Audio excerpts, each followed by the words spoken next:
So, what's up mga kabitak? So, nagtatanong pala kung ano yung gamit natin na submersible pump. So, ayan, aqua speed lang po ang aking gamit. So, ayan, 2 years na yung ating mga aerator. Ganyan po yung gamit natin. A4000 lang po na model, 24 watts lang yan. Ayun yung gamit natin. Kaya niya nang paikutin yung ganito kalaking pan, 3.5 by 3.5 meters. So ayan, tapos yung ganong kalaking filtration kanya na rin i-operate. Ito po aqua speed ko. So bigyan ko ng example. Ito yung inalis natin na pump doon.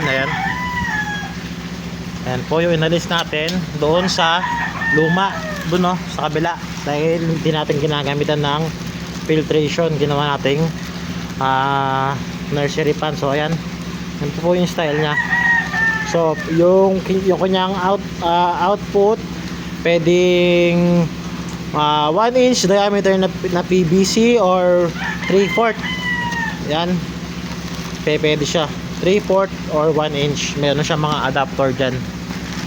Yan, ito yung mga adapter nya kabitak.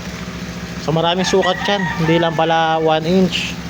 May 1 and 1, ano pa, may 1 half 1 inch tsaka 3/4.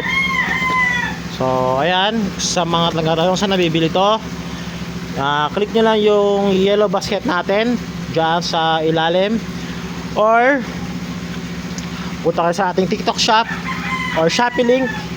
So dyan nyo po mabibili ang aqua speed. So meron tayo iba't ibang model nyan. Merong A3000, A4000, A5000 tsaka A6000. Meron din pong mas malaki pa yan, yung A6500. So ayan, yung gamit natin ngayon is 4000 liters per hour yung kanyang tas 3 meters yung pinaka height max nya. Tas 220 volts to 240 volts din yung voltage nila.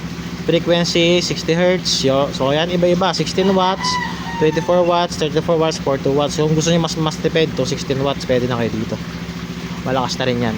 So that's our video for today mga kabitak. Kung may mga tanong lang kayo, message lang kayo or comment lang kayo below. Tandaan nyo, lagi natin sasagutin ng inyong mga katanungan.